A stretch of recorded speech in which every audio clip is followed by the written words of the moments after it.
My name is Jonathan Culbertson, and I'm the compliance manager at InCheck. Welcome to the September 2023 edition of InCheck's Compliance Update Vlog.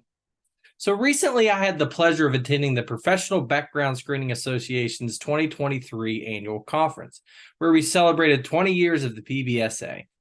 Relevantly, while at the conference, I was afforded the opportunity to attend educational sessions provided by industry leaders. For the purposes of today's vlog, those sessions have allowed me to bring you a few of this year's most significant upcoming legal changes related to background screenings for which employers should be aware.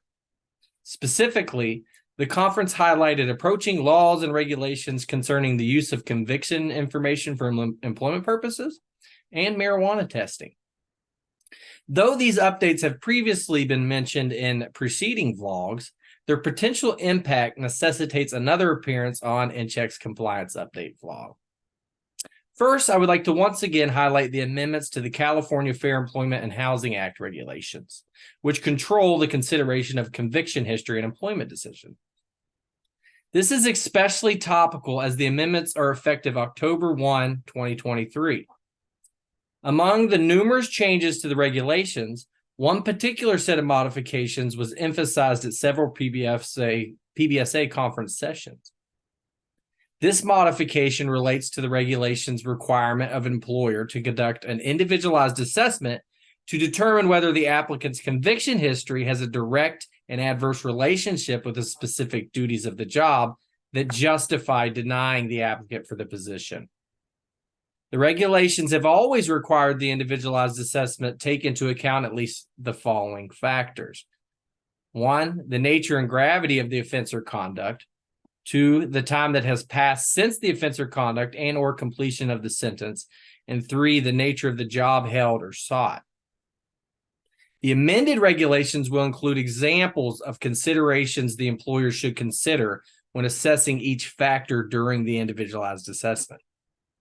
Further, the amended regulations will require employers to conduct an initial individualized assessment before the employer should notify the applicant of a preliminary decision that the applicant's conviction may disqualify the applicant from the employment conditionally offered. This is significant because historically, many employers have used the pre-adverse action notice as a means to attempt to gather relevant information that they will consider in their job-related assessment. For such employers, moving forward, they will need to ensure that they have a process in place by which they can attempt to obtain all the information they deem relevant to complete the individualized assessment, as well as complete the initial individualized assessment before sending out that pre-adverse action letter. Next, let's jump over to the upcoming changes to state laws in relation to testing for marijuana that were emphasized in PBSA conference sessions.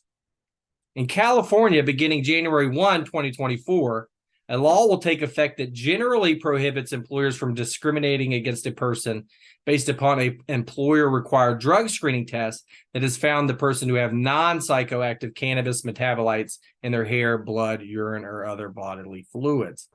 And in Washington, beginning January 1, 2024, a law will take effect that generally prohibits employers from discriminating against a person in the initial hiring for employment if the discrimination is based upon an employer-required drug screening test that has found the person to have non-psychoactive cannabis metabolites in their hair, blood, urine, or other bodily fluid. Thus, while both California and Washington laws will not prohibit employers from conducting pre-employment marijuana testing, they do significantly restrict the type of test that may be administered pre-employment, absent a listed exception. Furthermore, because most employers use urine drug tests that screens for non-psychoactive cannabis metabolites, many employers will be constrained in their ability to rely on such drug testing results to make an adverse employment decision. So employers that will be subject to the California and Washington laws should evaluate whether to continue urine marijuana testing and any other testing that screens for non-psychoactive cannabis metabolites before these laws take effect. That will do it for me. Thank you for joining me for this special edition of InCheck's Compliance Update vlog. I ask that you please join me again next time for some more compliance updates. Thank you.